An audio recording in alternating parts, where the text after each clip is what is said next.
Olá pessoal, no domingo passado eu tive a oportunidade de conversar sobre dois dos meus autores favoritos e a relação de suas obras com o Alberto Luiz, da página Albert Camus Brasil no Instagram, em uma live.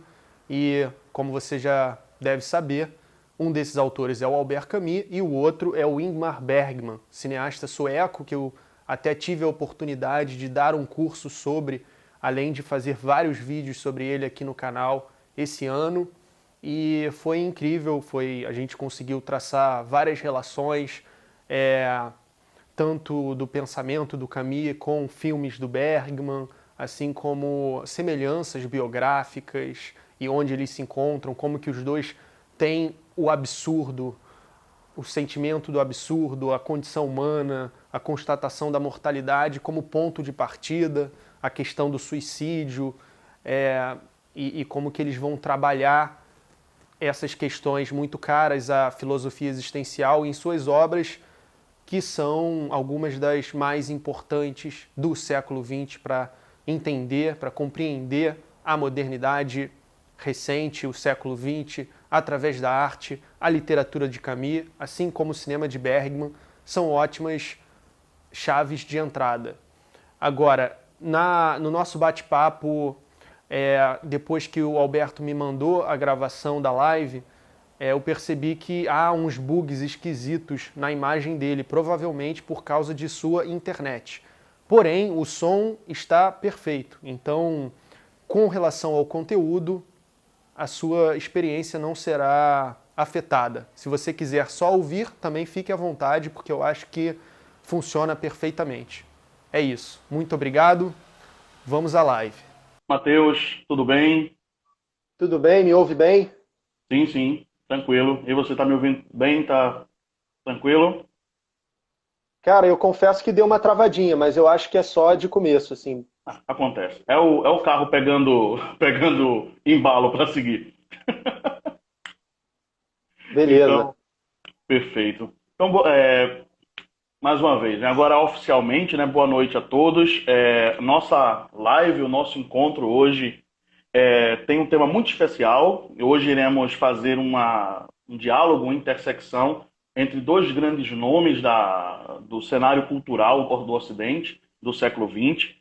Nós teremos um diálogo do Albert Camus, do autor que nós nos dedicamos, estudamos, e o Ingmar Bergman, né, um grande diretor, um dos maiores diretores de cinema, ou o maior diretor de cinema. E eu tive o prazer de ter o Matheus aqui conosco, uma pessoa que conhece a obra do Bergman, que tem familiaridade com o tema, e acredito que vai ser um diálogo muito interessante para a gente poder fazer essa referências, esse diálogo. Então, para que não tenha muita perca de tempo, digamos assim, eu já passo a bola para ti, Matheus. Você se apresenta, você nos insere a tua fala inicial e, posteriormente, nós vamos conversando, fazendo os links, conversando com o pessoal no chat e fazendo esse diálogo acontecer, tá certo? Seja muito bem-vindo e a fala é tua, Matheus. Boa noite. Obrigado. Prazer é meu estar aqui, Alberto. Bom, então, olá pessoal, boa noite. Eu sou cineasta, também tenho um canal do YouTube, onde eu falo sobre cinema e filosofia. Falei muito do Camus lá, do Bergman também. Recentemente tive a oportunidade de dar um curso sobre o Bergman online com um amigo meu. E são dois autores que me marcaram bastante.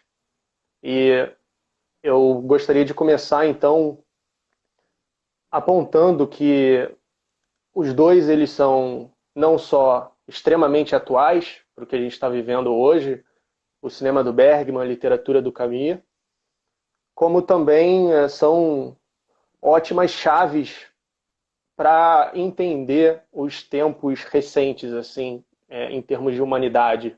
Para entender o século XX, eu acho que através da arte, é, tanto a filmografia do Bergman no cinema quanto a literatura do Camus são ótimos caminhos, ótimas portas de entrada. E ambos vão estar tematizando algo que é muito marcante também desse período. que eu acho que a obra deles talvez seja o lugar onde isso está melhor delineado, assim, que é um estatuto do ser humano moderno, né? Desse ser humano marcado por um vazio, por um vazio da sua época, vazio da morte de Deus, vazio da guerra, do totalitarismo, do niilismo, como um fenômeno mais abrangente, né, que engloba tudo isso. Eu vou falar um pouco sobre o Bergman, que eu acredito que o pessoal que acompanha a página já está mais familiarizada com a biografia do Camus. E aí, depois, a gente acho que pode continuar, porque, cara, tem muita coisa que eu encontrei de aproximação, assim, tanto biográfica quanto em termos de obra mesmo. Então, o Bergman, como muitas pessoas sabem, é um dos cineastas mais renomados e mais importantes da história. Assim, para vocês terem noção, existe um prêmio no Festival de Cannes chamado A Palma das Palmas, que só o Bergman tem, nenhum outro diretor. E a obra dele é uma obra extremamente vasta.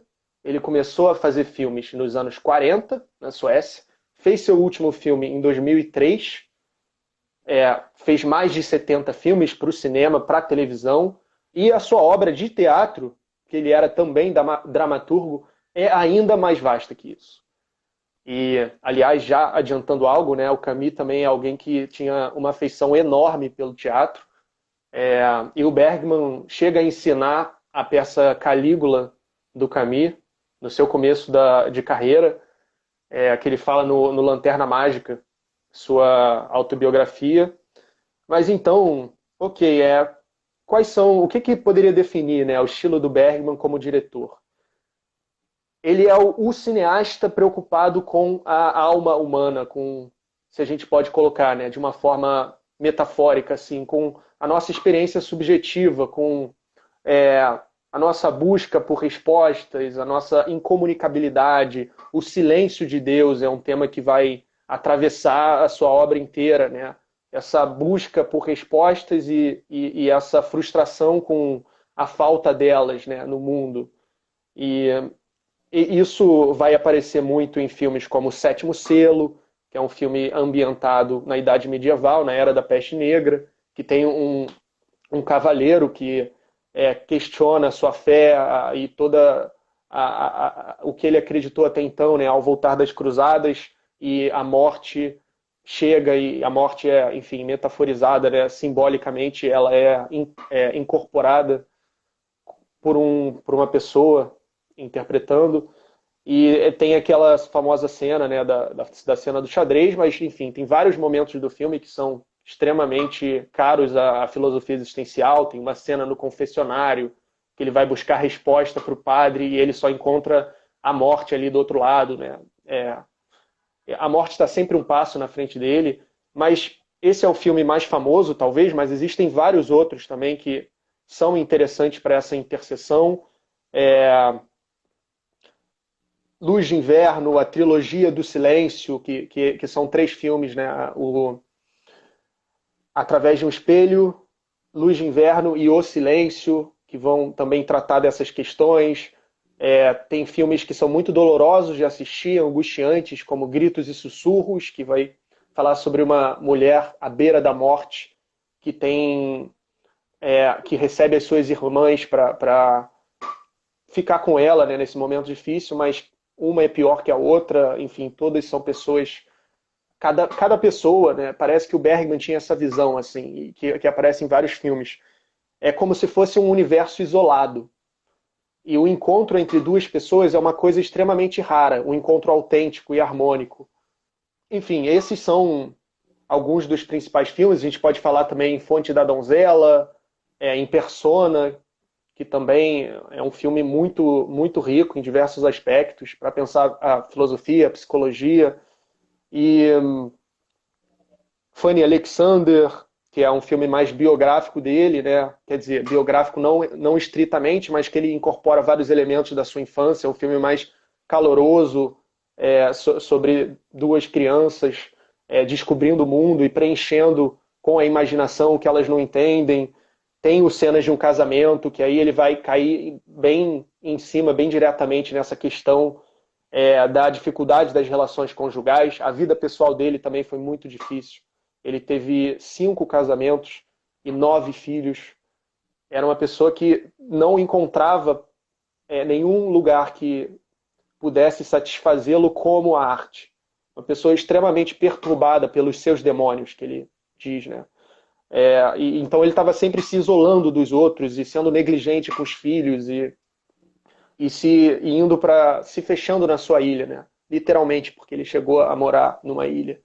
É, mas acho que eu posso continuar falando de dados biográficos do Bergman, mas esses eu acho que foi um panorama geral para a gente começar. Aí, para não ficar chato, eu devolvo a palavra para você. Não, perfeito, Matheus, perfeito. E a gente pode até fazer esses links, né? Porque como você falou agora, antes de encerrar a fala, que a vida pessoal do Bergman vai se misturando com a arte, né? Com a arte que ele produz.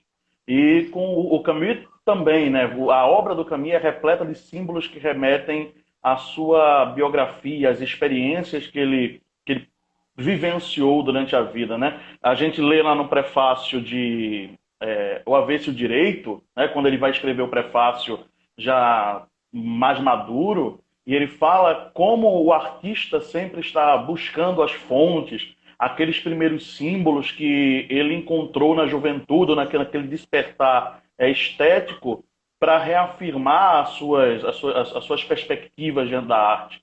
E uma vez que essa fonte se seca, o artista está arruinado, né? E eu acho fantástico porque não é só a biografia de 2 autores, né? Se a gente pode traçar desse jeito. São as sequelas, são as consequências de toda uma conturbação de um século, né? Como você falou também no começo, né? Você tem um século XX marcado pela guerra, marcado pelo niilismo, pela morte de Deus, pelo completo esfacelamento do indivíduo, do sujeito, né? Você tem ideologias que vão reduzindo o humano cada vez mais a dados, números, gráficos, afogando o ser humano em sistemas de uma burocracia infinita. E eu acho que tanto o Camus, eu penso, né? Eu cheguei a assistir o Luz de Inverno através de um espelho, o Persona, o Sétimo Selo, e me impressionou como esses temas que o Bergman usa realmente são temas perenes, que o Camus também vai visitar na sua obra, né? Eu acho interessante, talvez a gente pudesse começar pela perspectiva justamente do silêncio de Deus, né? Que é algo muito presente na obra do Bergman, mas também a gente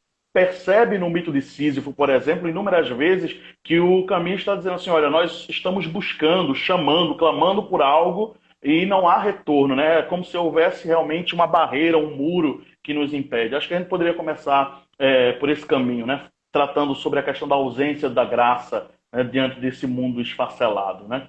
Então, como é que você percebe esse tema, essa linguagem, tanto no Bergman quanto no Camus? Perfeito. Então, eu acho que o encontro principal dos dois se dá aí. Eles vão partir do absurdo, né? O sentimento do absurdo, como você bem sabe, e muito provavelmente as pessoas que acompanham a página, se já leram o mito de Sísifo, ele parte dessa não harmonia diante da busca do ser humano, que tem um desejo de respostas e uma nostalgia de unidade, e um mundo que se mostra completamente indiferente aos seus anseios. Não é exatamente que o absurdo esteja no mundo, que o mundo seja absurdo. O absurdo vem desse embate do espírito humano, se a gente pode colocar assim, né, Sim. com um mundo indiferente. E aí o Camus vai caracterizar como um divórcio, né, entre o homem, o ser humano e sua vida, um ator e o seu cenário. E no Bergman é isso que a gente vai ver, literalmente, né? O ator, no caso, o personagem, e o cenário das circunstâncias nas quais ele está imerso. Eu achei interessante trazer o mito de Sísifo, porque no mito de Sísifo, o Camus ele apresenta uma solução que eu vejo muito semelhante no Sétimo Selo, que é o seguinte, no Sétimo Selo a gente tem esse cavaleiro que a gente pode caracterizar como alguém que constatou o sentimento de absurdo e agora está em busca de respostas. Ele não consegue continuar sem elas e, ao mesmo tempo, a morte chega para levá-lo, né? Mas aí ele Ele, fica enrolando a morte num jogo de xadrez. ele se deparou com a absurdidade máxima, né? Que é a morte, né? Ele se depara Sim. com a absurdidade máxima, que é a morte. Eu acho interessante naquela cena do confessionário. Mas tem duas cenas para mim que são muito marcantes ali no. Três cenas são muito marcantes no Sétimo Selo. Uhum. A primeira é quando o Antonius Bloch, o cavaleiro, ele está. Depois de encontrar com a morte, né? Ele está com o seu auxiliar, né? O escudeiro. E eles veem um corpo de um homem deitado, assim, encostado na pedra. E o Antonius Bloch manda o escudeiro, assim, vai lá falar com ele para ter alguma informação. E o escudeiro é um personagem maravilhoso. Ele catuca o camarada, né, para ver se o homem respondia alguma coisa. E é muito bom porque quando ele vira o rosto do homem, né, o Bergman dá aquele close, é um cadáver em decomposição. E quando ele volta, o Antônio fala assim para ele, o que ele falou? Aí o escudeiro falou nada, mas foi muito eloquente no que ele não falou, né? Na É. ausência das palavras, foi muito eloquente. E a segunda cena, para mim, é o confessionário, para mim, assim, é fantástico. Não tanto o diálogo com a morte, mas quando ele percebe que a morte trapaceia com ele ali, ele olha para a mão dele e fala assim: eu, Uhum. Antônio dos Blocos, estou jogando xadrez com a morte. Eu acho que isso é o homem realmente constatando o absurdo e diz assim: ok, vamos jogar, né? Eu aceito essa condição de jogador, mesmo sabendo que provavelmente não tereis como superar o jogo final. Né? E a bruxa, para mim, a Sim. cena entre aspas, né, da bruxa também é fantástica. Acho que se você pudesse também contar assim, um pouco das suas experiências com essas cenas, seria interessante para a gente continuar. Eu acho que você ressaltou aí dois elementos que, para mim, são muito interessantes para a gente. O primeiro deles é o close, que é uma técnica cinematográfica que o Bergman dominou como nenhum outro diretor. Né? Ele fala, numa entrevista para Carrier do Cinema, ele diz: o nosso trabalho começa e termina no close, no primeiro plano. Não tem nada mais poderoso que isso no cinema. Né? Não são as exatas palavras, mas é o pensamento. Uhum. É, ele usa o primeiro plano de um jeito muito inteligente. Gostam de dizer que ele penetra a alma, né, com o uso do close. Tanto em cenas de monólogos, assim, como, por exemplo, a gente tem em Persona, uma cena fantástica das duas mulheres conversando sobre uma experiência erótica que ele não mostra, mas a gente consegue criar tudo com a expressão da Bibi Anderson. Ou então nos outros filmes, né, que são mais de incomunicabilidade mesmo, essa cena do cadáver, é, ele também usa, sabe? Ele podia mostrar isso em plano aberto, né? Mas o que é mais forte, mais impactante, né, do que um primeiro plano? E então ele é o mestre do primeiro plano. E o outro elemento que você trouxe é o humor, que se dá muito com o personagem do escudeiro. E o que ele está dizendo, né? Porque as pessoas, em geral, têm uma leitura do Sétimo Selo como se fosse um filme muito pesado sabe, que vai te destruir por dentro, que você vai ficar mal. Mas, na verdade, comparado a filmes como Gritos e Sussurros, sabe?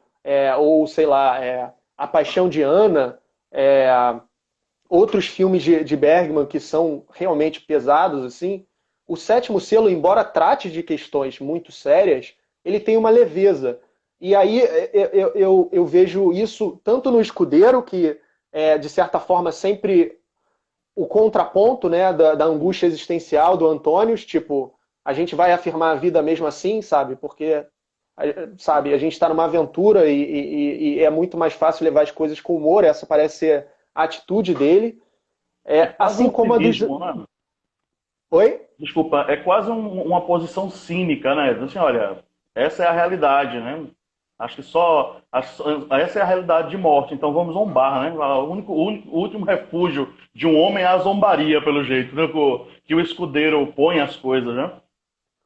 Que você Sim, tem o silêncio do cavaleiro, tem o anseio do cavaleiro em encontrar algum sinal da graça e tem a zombaria do escudeiro que está completamente despreocupado com essas coisas. Ele simplesmente está seguindo o fluxo daquilo, né? Acompanhando a história. Mas esse acompanhar da história é cínica, né? Tem um cinismo ali nas falas dele, principalmente Nele quando tem, ele é. está com o Cavaleiro, né?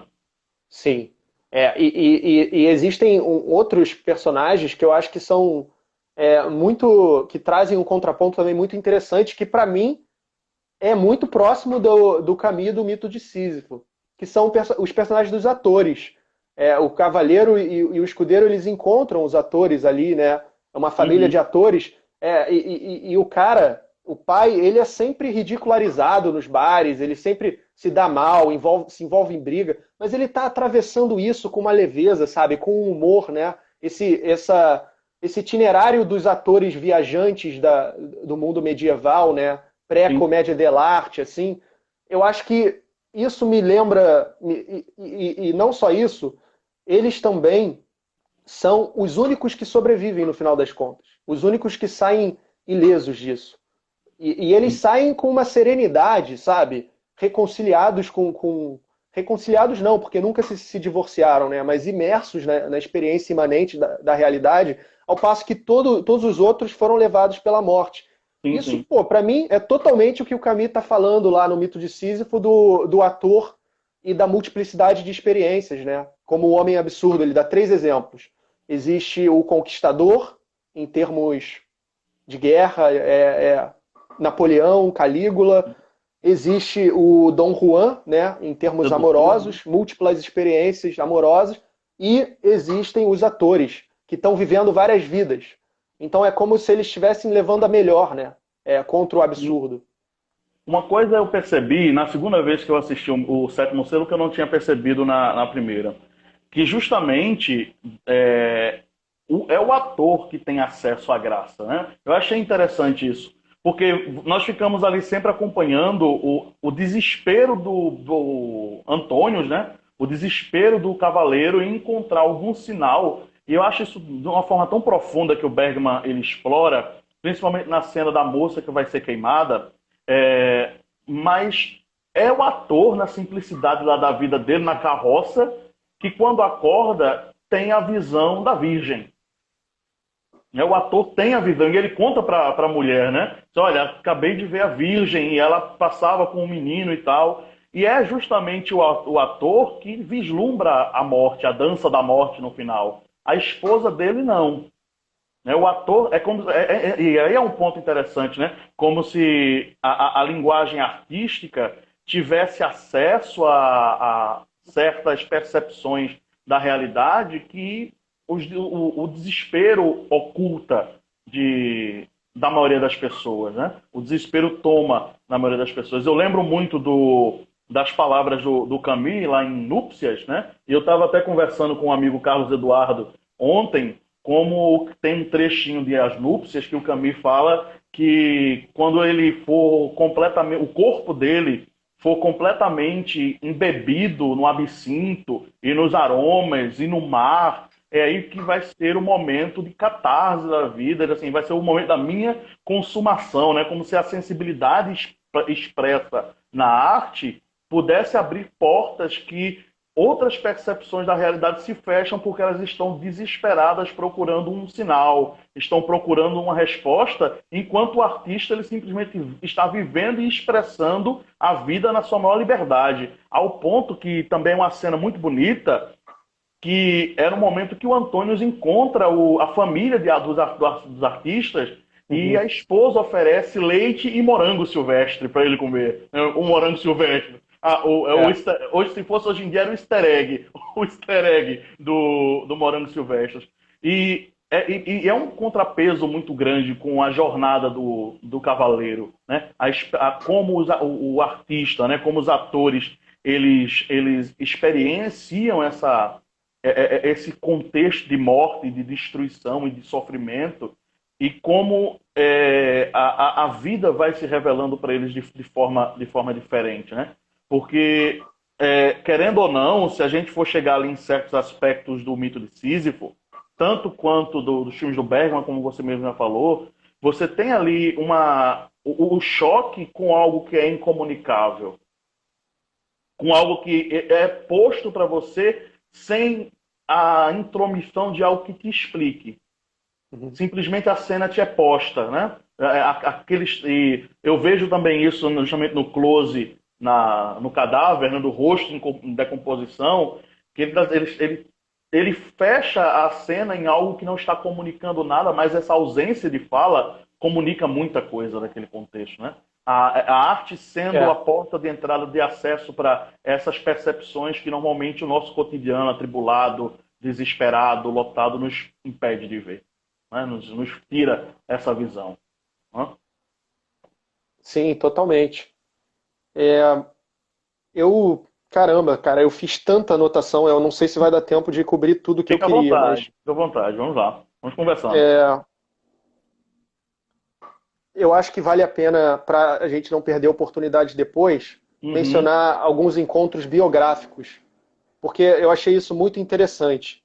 Tanto o Camus quanto o Bergman, um criado na Argélia, no norte da África, e o outro lá na Suécia, no norte da Europa, vão estar tematizando essas mesmas questões e passando por experiências muito parecidas desde cedo. uhum, Eles nascem muito perto, né? O Camus é de 1913, o Bergman de 1918. O Camus, o seu primeiro contato com a religião, né, que ele narra no Primeiro Homem, que é o livro inacabado de memórias dele, que ele estava escrevendo na ocasião da sua morte. sim, sim. Ele narra a experiência dele com a catequese e é muito semelhante, e ele parece viver um confronto com um primeiro contato com a religião muito semelhante ao do Bergman. O Bergman, ele foi educado, ele era filho de pastor, ele foi educado com muita rigidez pelo seu pai, e ele tinha também um irmão mais velho e uma irmã mais nova, e ele aprendeu a mentir muito cedo para poder ludibriar o pai. Então, como sabe, ele recitava as coisas da Bíblia para conseguir um chocolate, esse tipo de coisa. Virou uma coisa mecânica, o excesso de rigidez. No Camus, durante o seu curso de catequese, ele vai ter. Ele era uma pessoa também que, sabe, já jovem, né? É muito brincalhona, muito, sabe, gostava de estar com os amigos e estar no ar livre. E Sim. aí ele ficava zoando, né? Ele narra isso no Primeiro Homem, com um personagem fictício, né? Que é Jacques Comery, que é o Albert Camus. É, ele ele zomba do padre. E aí o padre vai lá, chama ele e dá um tapa na cara dele. Que eu achei que é muito semelhante, a postura que ele desenvolve depois é muito semelhante à do Bergman, que é, agora eu vou ficar na minha e eu vou repetir o que esse cara tá falando para eu poder atravessar isso, sabe? E conseguir. Não tem maior prejuízo, viu? Exatamente.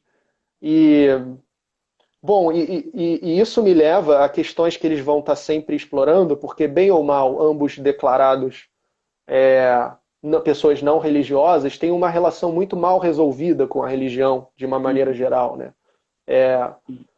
O Bergman diz que perdeu a fé aos 8 anos, mas continuou colocando a questão do silêncio de Deus até morrer, né? Exato. Quem tá satisfeito não fica se reportando ao problema. Pois Então, é. então não é exatamente um ateísmo pleno isso aí. É, o Camus,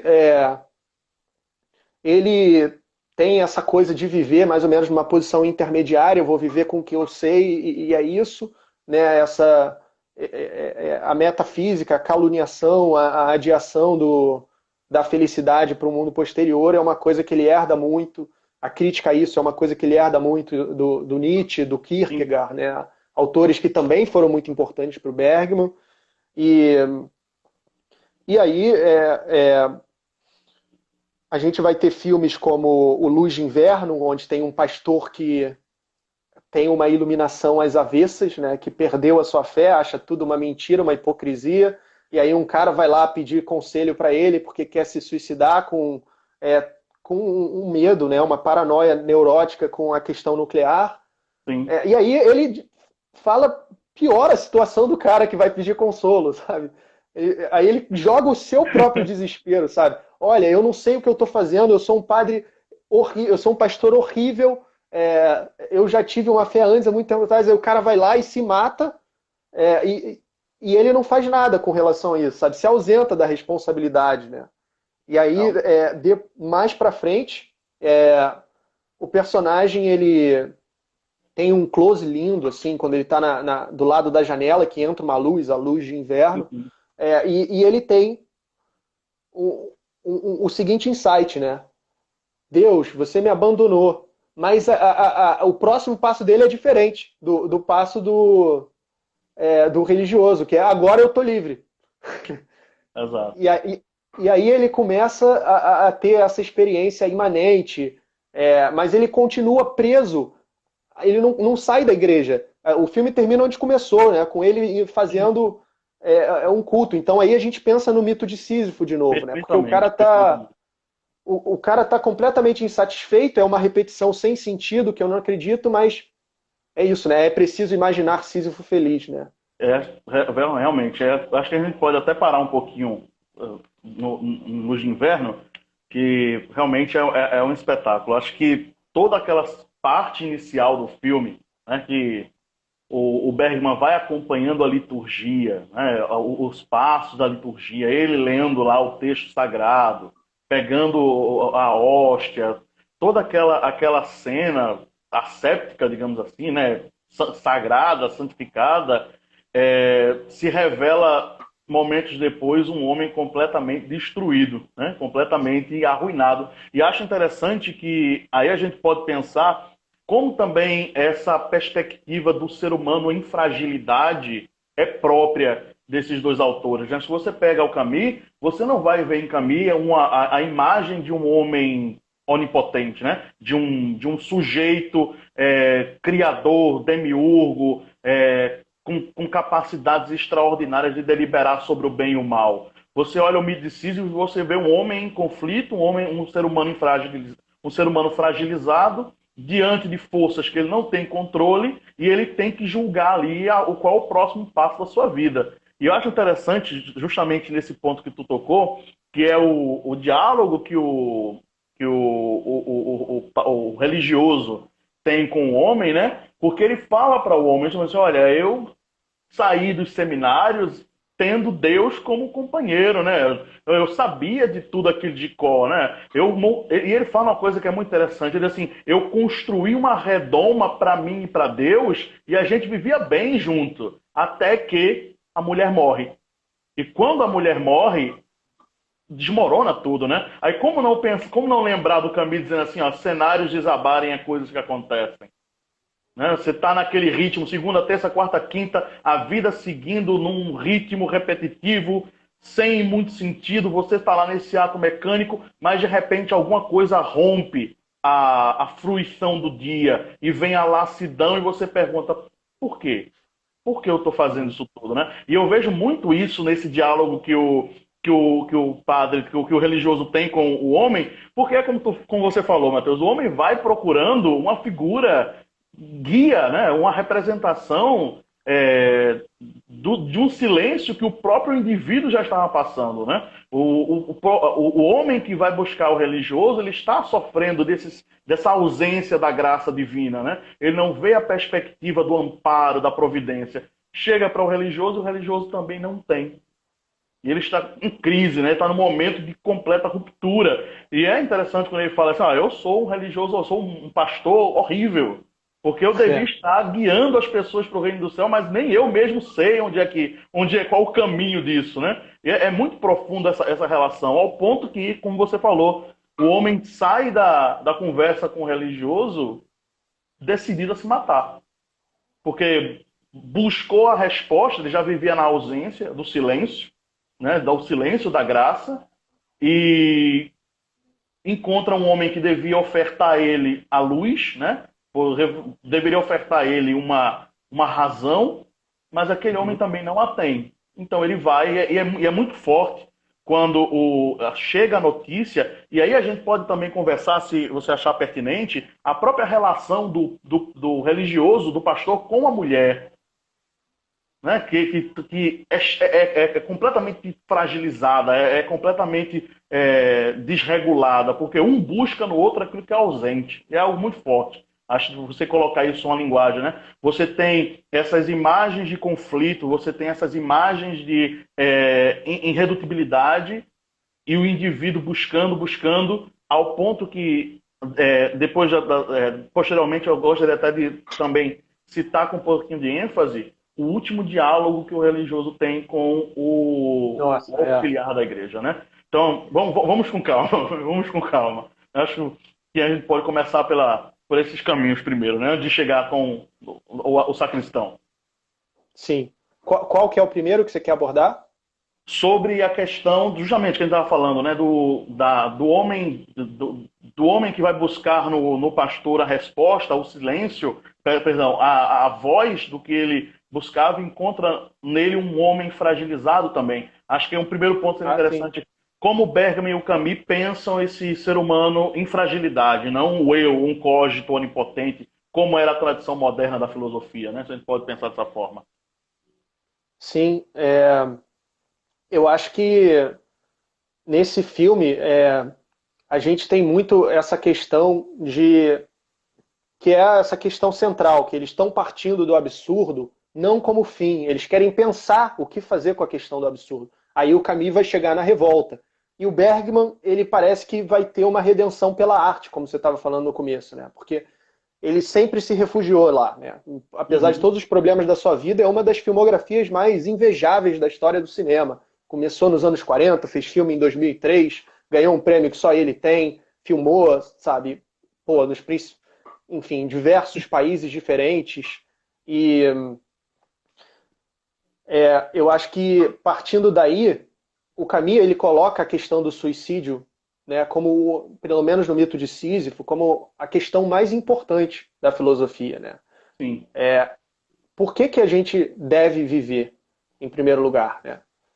E é importante nunca perder de mente que esses dois autores estão num momento que é extremamente devastador para a tradição ocidental, assim, sabe? Que vem desse niilismo da morte de Deus, é, eclode nas duas guerras mundiais, nos sim. movimentos totalitários, nos campos de concentração, no genocídio, nos gulags. Então, o Camus ele escreveu marcado por isso. Ele não tem o mundo, né? O contexto. O Bergman é, teve a sorte de viver bem mais, mas então, quando eles estão falando desse ser humano fragmentado e dividido, eu acho que a gente tem que sempre lembrar que é o ser humano dessa época, né? Não sei se o quanto isso se aplica a outros contextos, outras regiões do mundo e do espaço, né? Do planeta.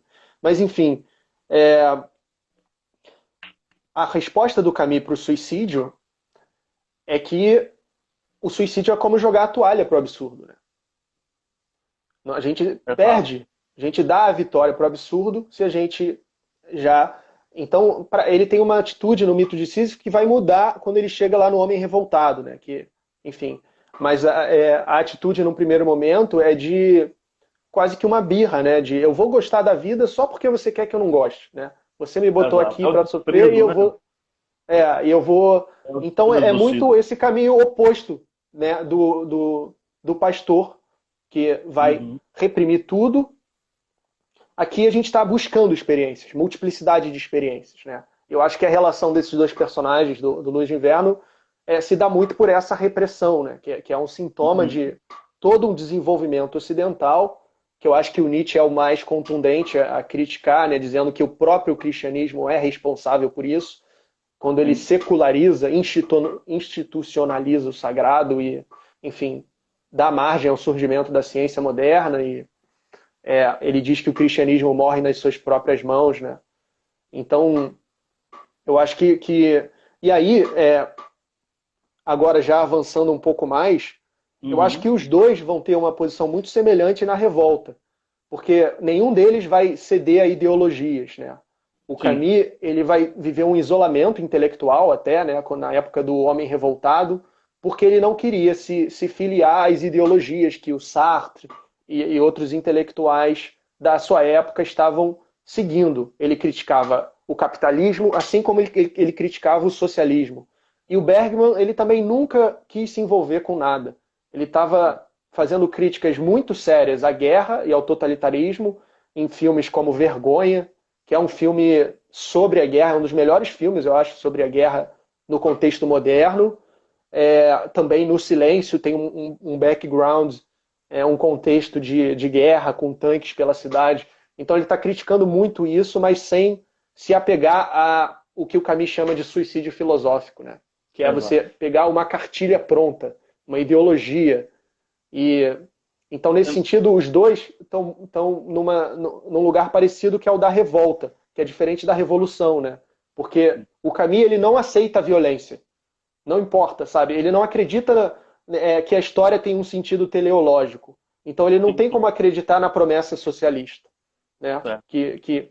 E aí ele vai fazer críticas sérias ao totalitarismo comunista, e aí ele vai, né, ter o problema com Sartre, vão criticá-lo por isso, mas ele foi muito autêntico. Assim como o Bergman, ele nunca vai fazer um filme de tese, de propaganda, porque ele não acredita nisso, ele não tem a ingenuidade de achar que uma ideologia vai resolver problemas da condição humana da noite para o dia, né? Em algumas décadas.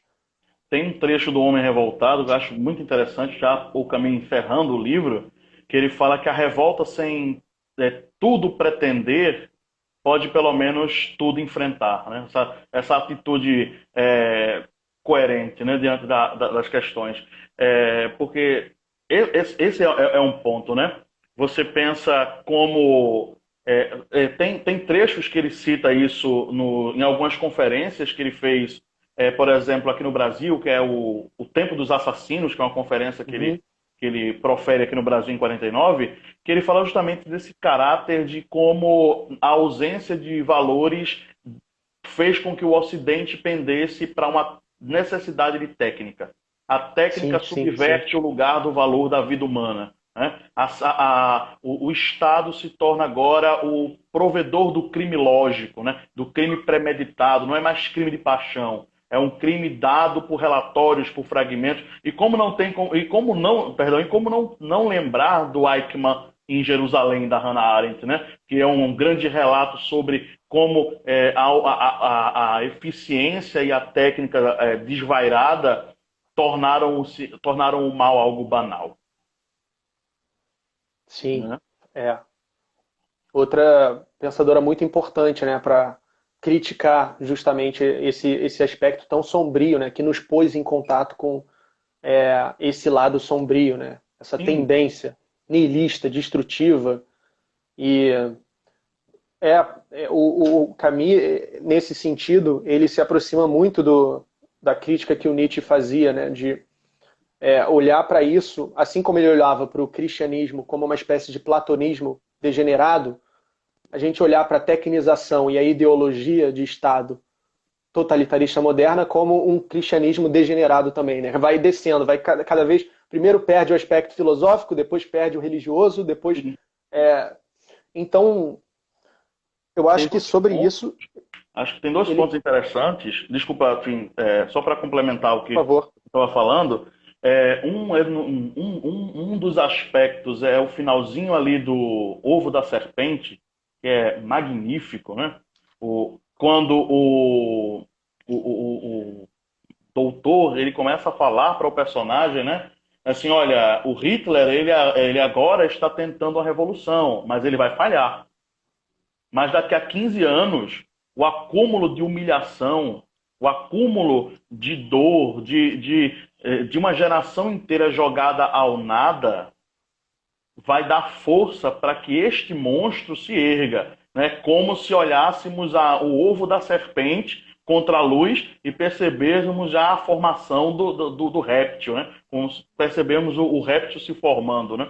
Justamente esse acúmulo. E aí eu lembro muito bem do que diz o Camus lá na Crise Humana, quando ele fala assim, olha, que o século XVIII foi o século da matemática, o XIX da biologia, mas o século XX é o século do medo. E o medo não como uma dispersão natural, mas como uma técnica de Estado para promover medidas completamente absurdas que em outros momentos não seriam enquadradas, né? Mas se você tem um ambiente completamente destroçado, é como se você tem um ambiente completamente ausente de valores, e aqui eu quero fazer uma pinça, voltar um pouquinho para o Luzes de Inverno, se tu me permitir, que é justamente o diálogo do padre e do sacristão no final. Isso. Como é que a gente esqueceu, cara? Tão importante. Vai lá. Porque o diálogo do padre e do sacristão, o sacristão fala no começo do filme, olha, eu queria falar com o senhor, ele tá, a gente conversa. E é interessante que há um humor no diálogo, eu acho fantástico que o sacristão fala assim que tem lido o evangelho para poder dormir, porque o evangelho é algo bom para provocar o sono. Eu acho isso um humor muito, muito, muito irônico.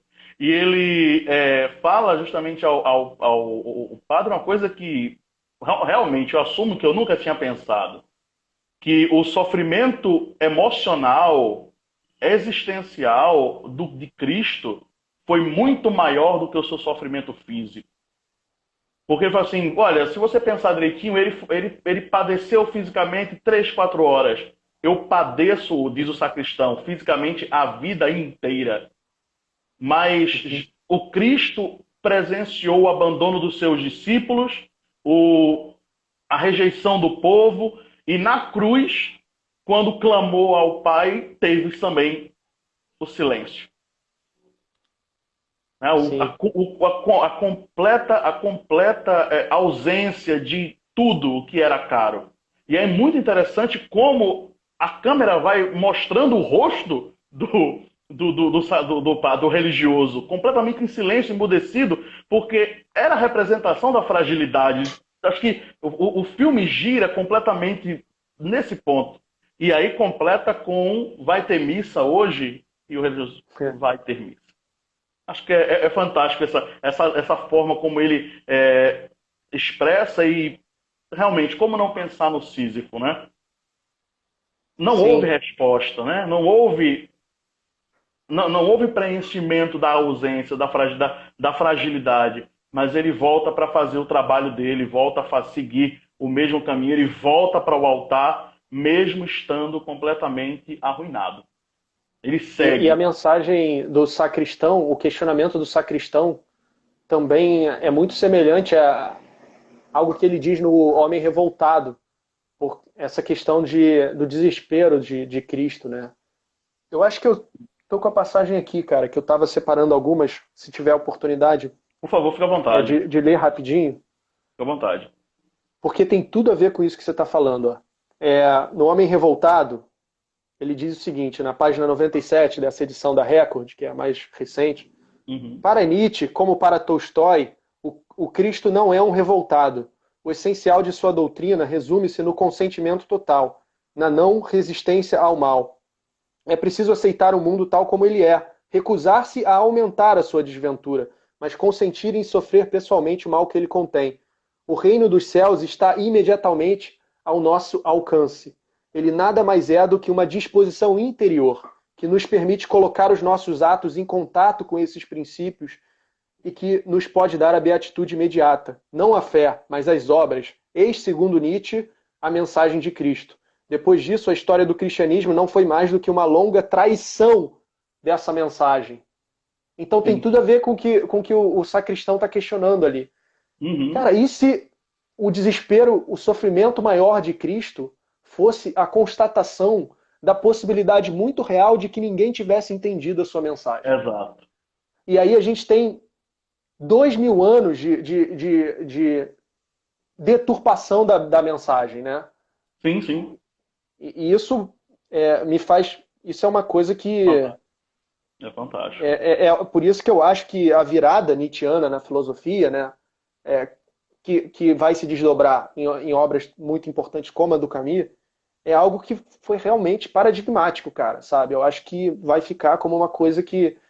Porque a crítica é muito profunda, né? Ele vai na ferida, assim, da origem da tradição, né, ocidental.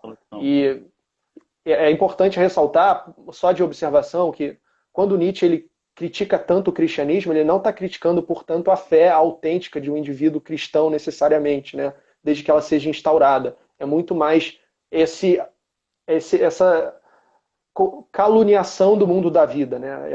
Em função de um além e tal, e tanto que na interpretação do Camus o problema para o Nietzsche era esse desvio da mensagem, né?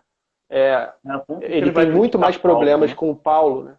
Isso, É, isso. do que exato, com o personagem, a pessoa Cristo em si, né? Bom,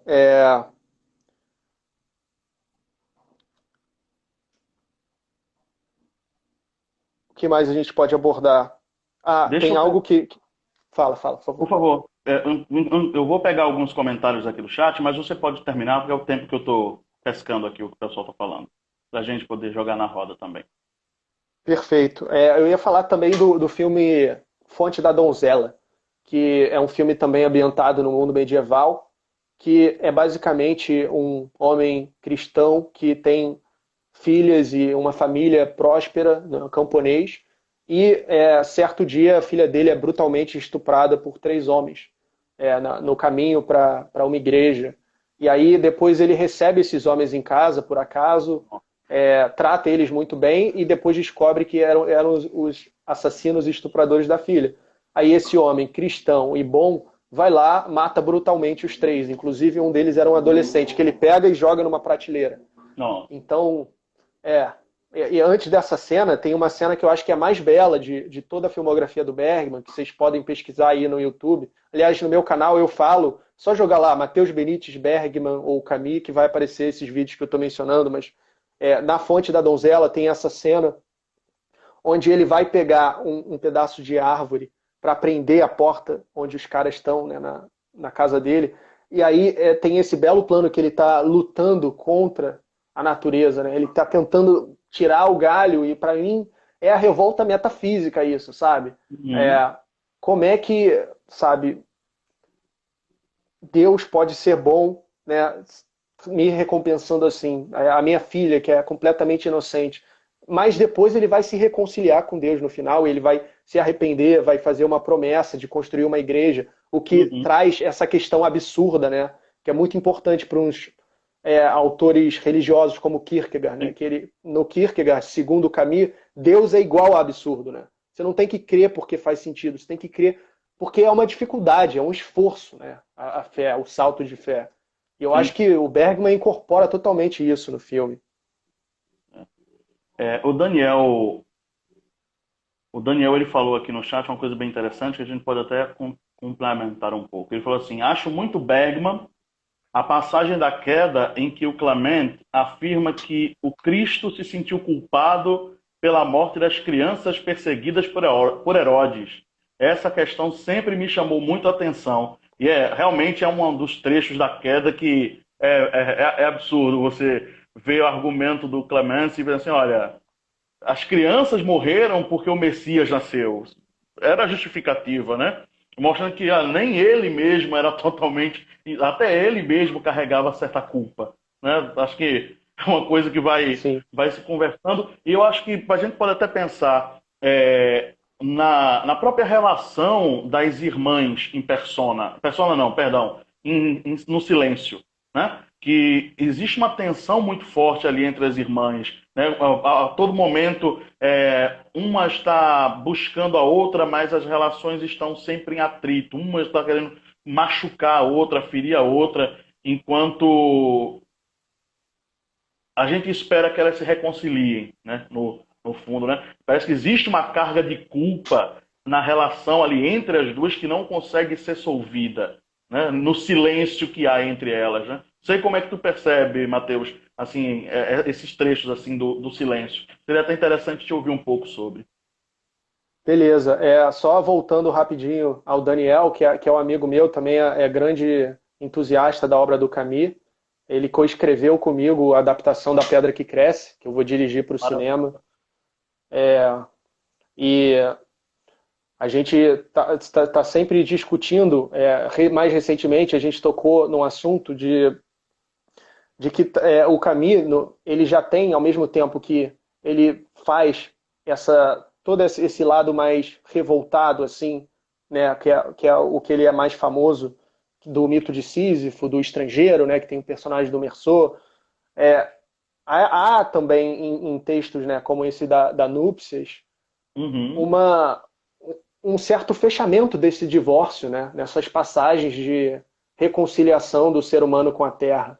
Então, Sim, é algo que, né, que parece, em menor grau, o Camus poderia ter desenvolvido melhor nesse último ciclo que ele não chegou a desenvolver, né, que seria da questão do amor e tal, né, que exato. começaria ali com o primeiro homem, que na Pedra que Cresce já está de alguma forma sugerido.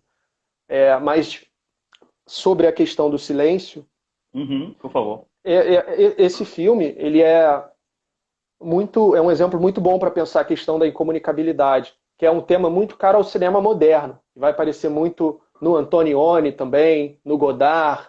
O Antonioni tem uma trilogia da incomunicabilidade, com 3 filmes que são muito parecidos com esse do Bergman, e que está falando ali de pessoas que estão vagando, né? O filme não tem um plot, sabe? Não tem um roteiro. Não é sobre isso, esse tipo de cinema.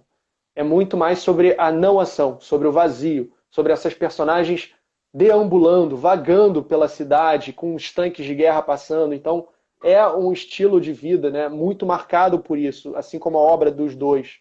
E as personagens das irmãs, é basicamente isso. São como 2 ilhas isoladas que cada uma está no seu universo, assim, não tem uma harmonia. Quando tem, é sempre muito breve e frustrado, né? A personagem, uma das irmãs, é uma tradutora super intelectual que se acha superior.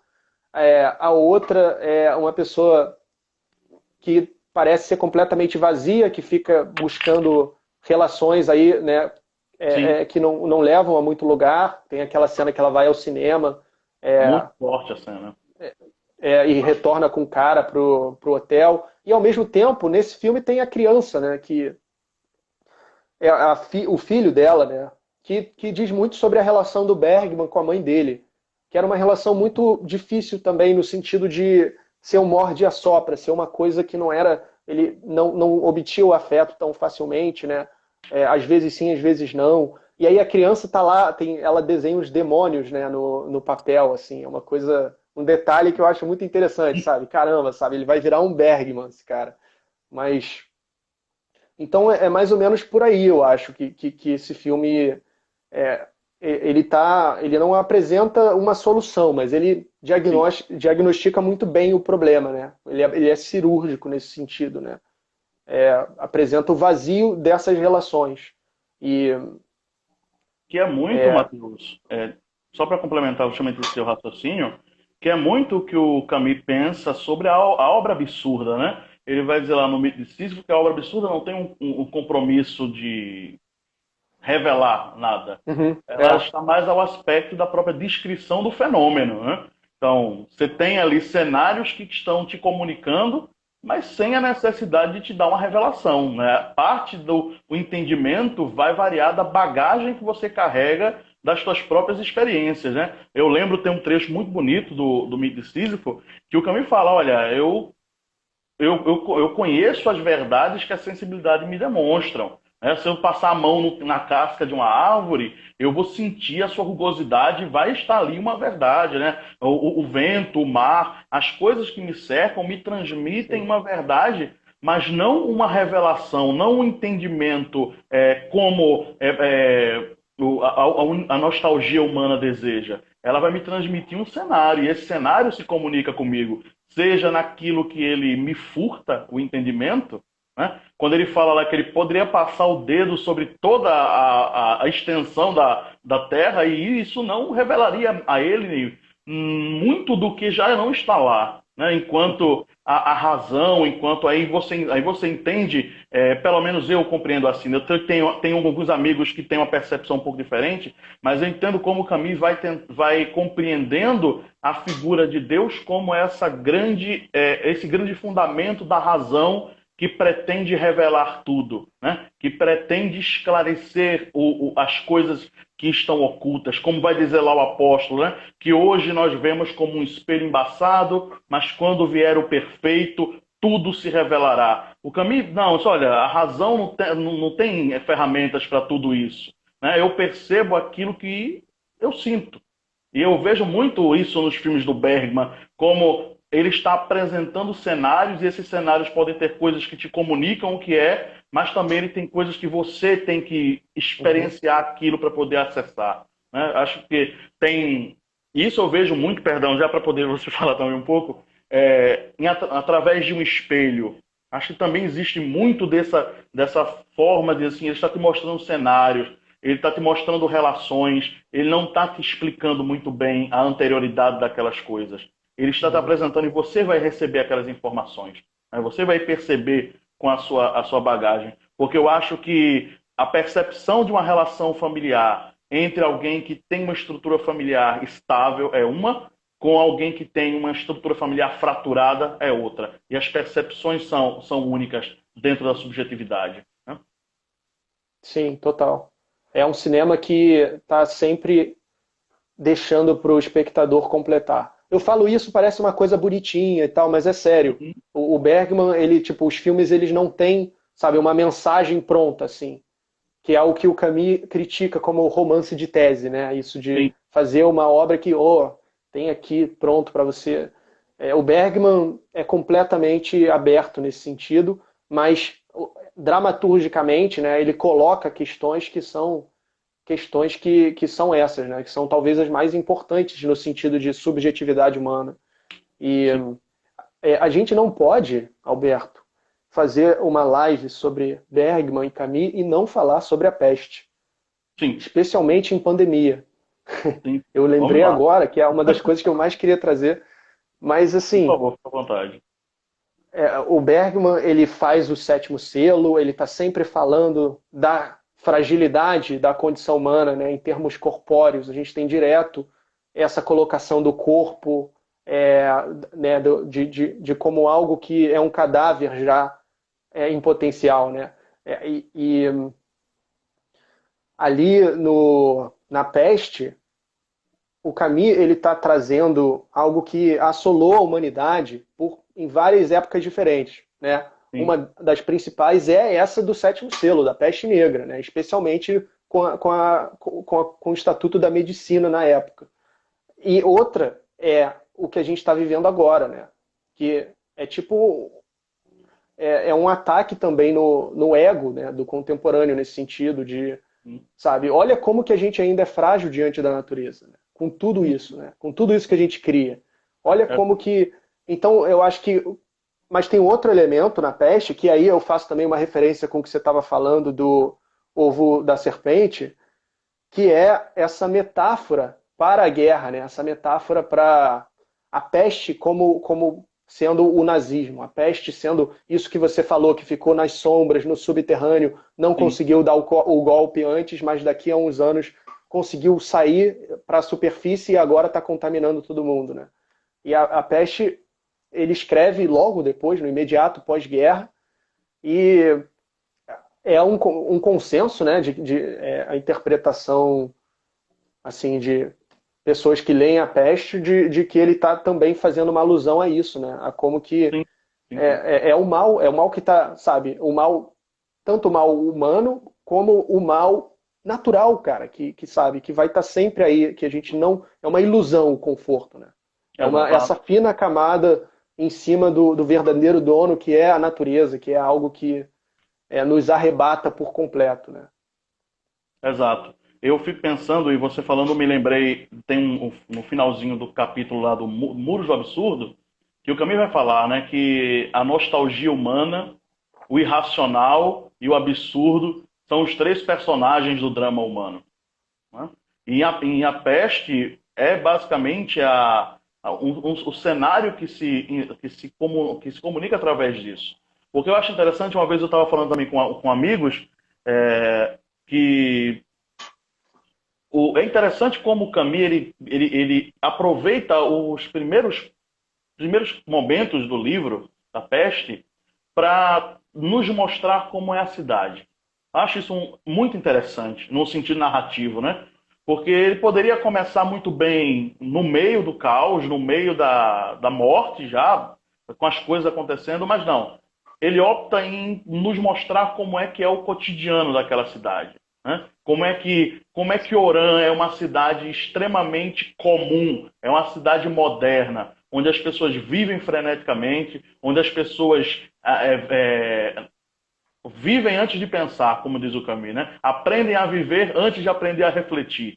Né? E como a condição das pessoas em Orã vai se desenhando, né? Porque uma coisa é a condição do jovem, uma coisa é a condição do velho e uma coisa é a condição do moribundo. E é interessante como o Camus fala assim, ó, os doentes morrem só, porque a cidade é frenética, as pessoas estão no trabalho, nos cafés, nos bares, na vida, na euforia, enquanto as pessoas que estão doentes morrem só porque elas não têm mais autonomia, né? E é interessante porque toda a cidade é engendrada nessa razão, como as nossas cidades são, né? As nossas cidades são construídas em cima de uma racionalidade, de eficiência, de unidade, de Sim. finalidade. Você está no ambiente urbano porque você tem acesso a isso, isso, isso, e de repente vem a peste de forma completamente soturna e subverte completamente o cenário, né? Subverte completamente o aspecto da coisa e chega ao ponto de você ter então a morte em todas as ruas, a prefeitura em desespero, os médicos em desespero, toda a racionalidade sendo subvertida e o texto nos mostra assim, qual é a ação do homem diante dessas coisas, né? Porque a razão moderna, o pensamento, ele sempre nos colocava como protagonistas do mundo, né? A tradição cristã pensa que o mundo foi criado para nós.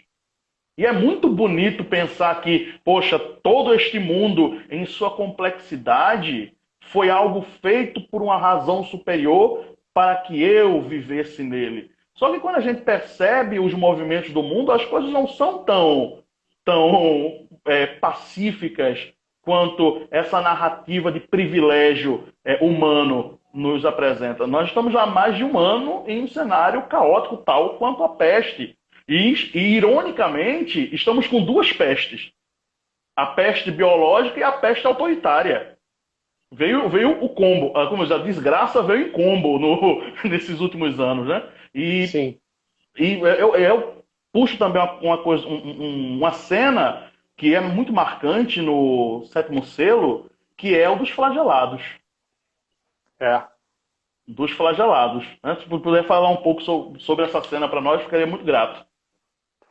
Eu acho que é uma cena muito importante de ter num filme sobre a peste negra, porque eu acho que é uma manifestação que ajuda a lidar com o problema, né? Que eles estão, à sua maneira, é, se conciliando, se reconciliando com a sua condição, no sentido de, sabe, eu aceito o nível de arbitrariedade da minha experiência, né?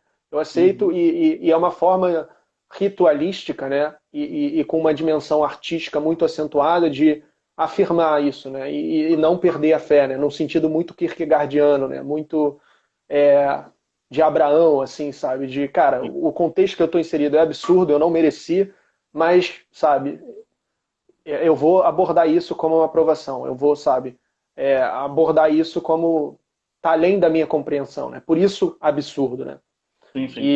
E assim, o filme todo do Sétimo Selo é muito teatral, é muito, lembra muito o Bergman do teatro, né? Até partiu de uma ideia de uma peça num grupo de teatro que ele dava aula. E ele foi criticado por isso. Mas eu não acho que é um problema, porque esse realismo excessivo que a gente tem em filmes de época, sabe? Às vezes até tira graça, porque tá chamando atenção para as coisas erradas, sabe? Uhum. Para a reconstrução. A gente quer o que está ali, né? Sendo comunicado para você com a arte, né? E eu acho que o Sétimo Selo ele é tão emblemático, eu acho que ficou tão famoso na cultura popular, né? Diferentemente de outros filmes, por causa disso, que ele trata uma coisa muito pesada com muita leveza também, né? Com uma abordagem mais alegórica. E eu acho que essa cena é um dos principais exemplos. Entendo, entendo. Perfeito, perfeito. Deixa eu ver aqui o que o pessoal está falando no chat, que a gente já resgata algumas Vamos coisas. lá. Teve alguns comentários sobre Kierkegaard. O Cine Textos falou: os 3 filmes da trilogia do Silêncio são obras-primas. Meu favorito talvez seja o Silêncio. São muito bons, todos eles. O Luz de Inverno era o favorito do próprio Bergman. E é um filme extremamente simples, assim, sabe?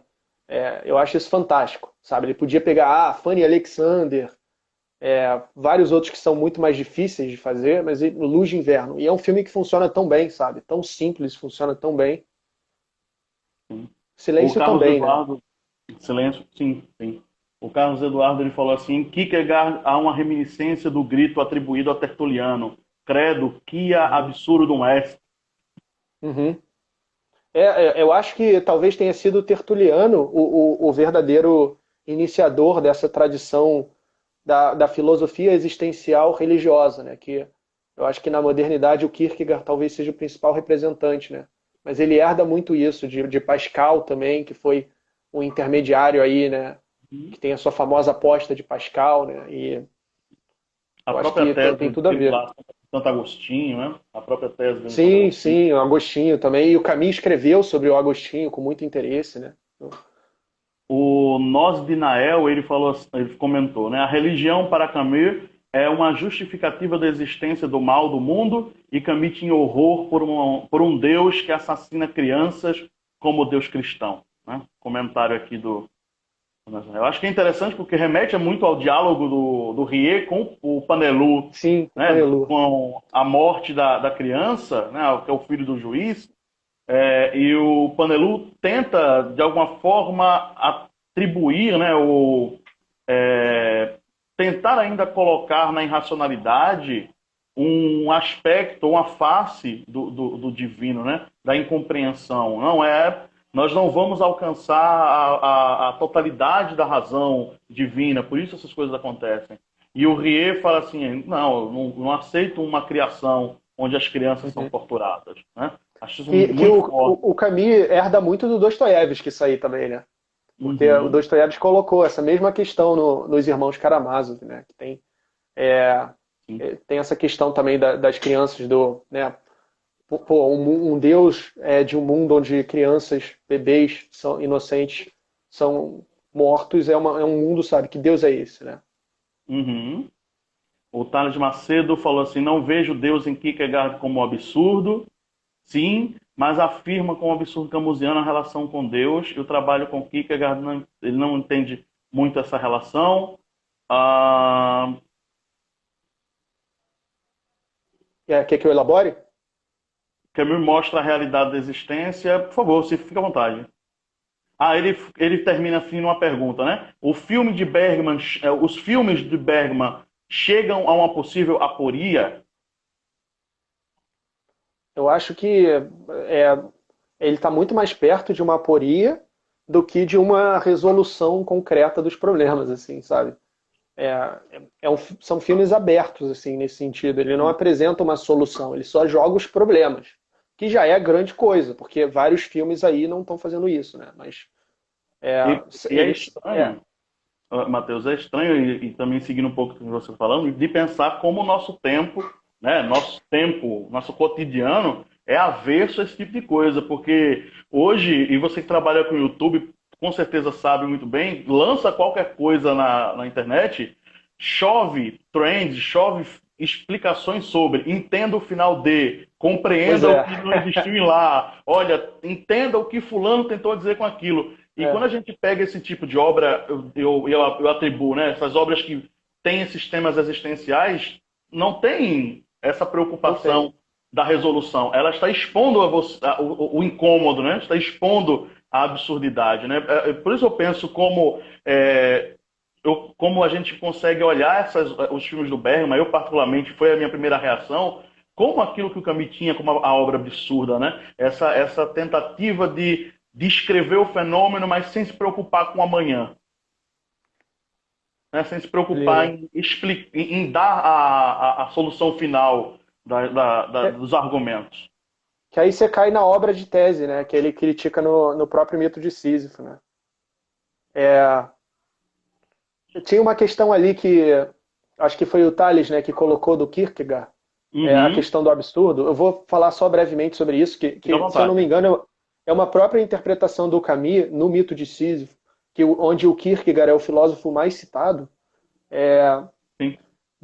que ele coloca como que filósofos como o Kierkegaard e o Chestov, que é um filósofo russo, eles têm em Deus o absurdo. Não é no sentido de cultuar a absurdidade, não é nada disso. É no sentido de não esperar daquilo respostas no nível da razão humana, sabe? Mas de ter uma fé autêntica ao ponto daquele Deus pedir para você sacrificar o seu filho no topo de uma montanha e você ir fazer, sabe? Sem questionamento. Que é o que acontece com Abraão, que o Kierkegaard traz como exemplo. Então é nesse sentido que, para eles, Deus e absurdo estão ali juntos, né? Inseparáveis, Uhum. indissociáveis. E que eu vejo muito no final da Fonte da Donzela, sabe? Mas enfim, vamos lá. Tem aquela espelho que o filho consegue dialogar. Voltou? Oi? Voltou, Você voltou, voltou. a última cena do Através de um Espelho, quando o filho consegue finalmente se aproximar do pai, né? E o pai É lindo. fala do amor de Deus para o filho como algo que possibilita a vida, né? Linda cena. É, esse filme, ele tem altos e baixos, né? Tem a visão do deus aracnídeo, da Sim, personagem histérica, que a gente não sabe se ela teve um surto ou uma revelação, e ela descreve que viu Deus e era essa aranha asquerosa. Então, é algo que o Bergman traz também. Eu acho que no Luz de Inverno tem um diálogo onde o pastor fala sobre isso, né? Ah, deve ser um Deus repugnante, tipo um aracnídeo. Então tem essas teias, sim, de easter egg entre um filme e outro, mas pior que tem. Mas aí esse final do Através de um Espelho é algo muito parecido mesmo com o que o Camus vai falar sobre o amor, que vai quase falar sobre o amor, né? A uhum, gente não sabe para onde ele iria, mas teria a ver com a questão do amor. E ele coloca, o Bergman coloca ali o amor resolvendo o problema existencial do escritor, né? Que é essa sim, pessoa também vazia, que consegue ver através do amor uma saída, né? E isso exato. um dos momentos mais positivos da filmografia do Bergman, assim. Não sei até que ponto a gente pode ler o autor através do personagem, né, em termos de ponto de vista, mas nesse sentido é muito mais atraente do que um deus aracnídeo, né? Com Eu acho que ele certeza, estava num estado mental já melhor. com certeza. O Carlos Eduardo comentou aqui, ó, a tradição que parte de Tertuliano e passa por Pascal a Camus é a chamada tradição do pensamento humilhado, conforme Camus afirma em O Mito de Sísifo, ao final de Os Muros do Absurdo. Aí o Daniel também comenta, seguindo a morte das crianças na peste, o padre decide por acreditar em Deus, mesmo com todos os paradoxos. Cena muito Sim, forte que sim, explica bem o salto da fé descrito sim. por Kierkegaard. Hã? Exato, é isso. É um ótimo exemplo. Esse, o do Fonte da Donzela, é, achei muito bom, exatamente. É que nem Abraão, né? Que vai mesmo assim. Sim, É algo muito polêmico para os dias de hoje, né? muito, muito. E o Carlos Eduardo Mas- também comenta. É interessante porque o deus aracnídeo é uma imagem nietzschiana em O Anticristo. sim. Muitas Pois referências. é, pois o Bergman e o Camus, eles herdam bastante coisa do Nietzsche, né? Ainda que o Camus criticasse o Nietzsche um pouco pelo desenvolvimento do nazismo, né? Que eu acho que aí eu não concordo com o Camus tanto, mas ele ainda assim, no mito de Sísifo principalmente, tem uma atitude muito nietzschiana, assim, né? Que vem dessa virada que eu falei, dessa crítica e tal, a essa inversão de valores, né? Dizer que o mundo da vida é o mundo aparente e o mundo verdadeiro está no além, enfim. Exato. Enquanto o Camus, tanto o Camus quanto o Nietzsche partem da ideia de um vitalismo, né? O que importa são as Sabe? experiências do agora, né? Daquilo o que a sensibilidade pode nos render. Sim. Matheus, a gente está com mais de uma hora de live. Eu gostaria de te agradecer, tá bom? E te dar o espaço para você fazer suas considerações e também falar do teu trabalho, o que é que você está produzindo ultimamente, quais são os teus próximos passos. Fica à vontade, querido. Valeu. Primeiro eu queria agradecer. Foi incrível, passou muito rápido. Para mim, tinha ido, sei lá, meia hora, alguma coisa assim. Mas obrigado pelo convite, de verdade. São dois autores muito importantes para mim. E quem tiver curiosidade, eu estou colocando vídeos sobre cinema e filosofia toda semana no meu canal do YouTube. É só jogar Matheus Benites no Google ou no YouTube. E eu já falei de algumas obras do Camus, como O Mito de Sísifo, A Queda, A Peste e mais recentemente O Primeiro Homem. E tem diversos vídeos analisando os filmes de Bergman, Fanny Alexander, Persona, Sétimo Selo, Luz de Inverno. Vou colocar um do Gritos e Sussurros em breve. Fonte da Donzela, Vergonha, tem vários. E tem também a aula de introdução ao curso do Bergman que eu dei, que eu pude colocar no canal ali de 2 horas, que é uma introdução ao cinema do Bergman. E esse ano eu vou dirigir a adaptação da Pedra que Cresce, que é uma adaptação oficial do Camus para o cinema, em formato de curta-metragem, que a gente está trabalhando há 2 anos, assim, ia filmar ano passado, teve a pandemia, e a gente espera filmar em julho. E eu mantenho o Alberto atualizado com relação a isso, que vai ser Por favor. uma experiência muito importante para nós, admiradores do Camus. Eu É, espero. com certeza. É Então, isso.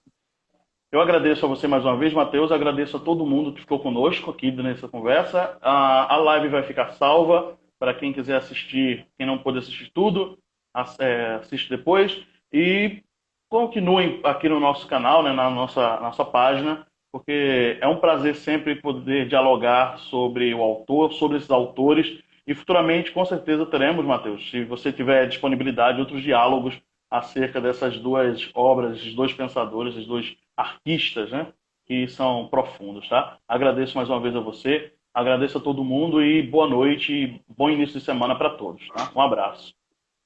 Muito obrigado. Um abraço. Será um prazer. Valeu, pessoal.